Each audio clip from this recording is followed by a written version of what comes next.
So, do any of you remember those Mickey Mouse cartoons from the 1930s? The ones that were just put out on DVD a few years ago? Well, I hear this is one that was unreleased to even the most avid classic Disney fans.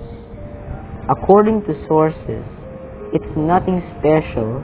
It's just a continuous loop of Mickey walking past 6 buildings that goes on for 2 or 3 minutes before fading out.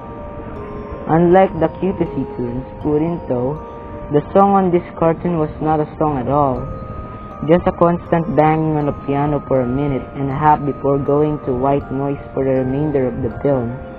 It wasn't the jolly old Mickey we'd come to love either.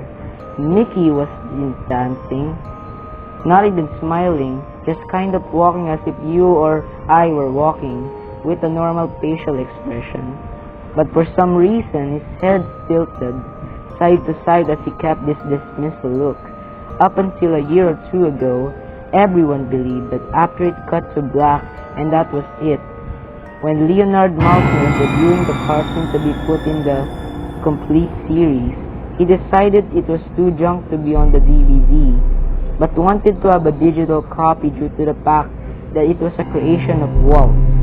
When he had digitized the version on his computer to look at the file, he noticed something. The cartoon was actually 9 minutes and 4 seconds long. This is what my source emailed to me. In full, he is a personal assistant of one of the higher executives at Disney and an acquaintance of Mr. Maltin himself. After it cut to black, it stayed like that until the 6th minute before going back into Mickey walking. The sound was different this time. It was a murmur. It wasn't a language, but more like a gurgled cry, as the noise got more indistinguishable and louder with the next minute. The picture began to get weird. The sidewalk started to go in directions that seemed impossible based on the physics of Mickey's walking, and the dismissal pace of the mouse was slowly curling into a smirk. On the 7th minute, the murmur turned into a blood-curdling scream, a kind of scream painful to hear, and the picture was getting more obscure colors were happening that shouldn't have been possibly at the time. Mickey's face began to fall apart. His eyes rolled in the bottom of his chin like 2 marbles in a fishbowl, and his curled smile was pointing upward on the left side of his face. The buildings became rubble floating in midair, and the sidewalk was still impossibly navigating in warped directions. A few seem inconceivable with what we as humans know about direction.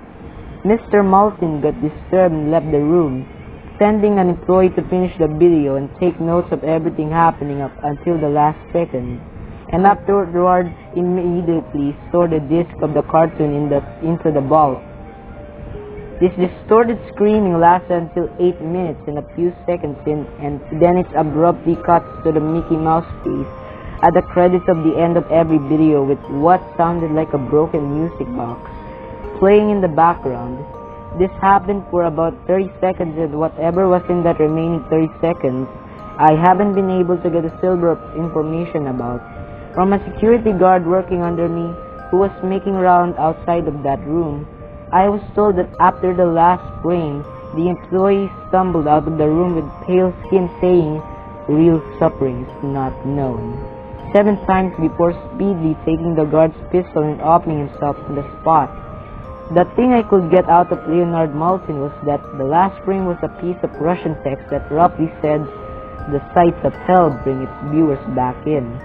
As far as I know, no one else has seen it, but there have been dozens of attempts at getting the file on rapid share by employees inside the studios, of all of whom have been promptly terminated of their jobs.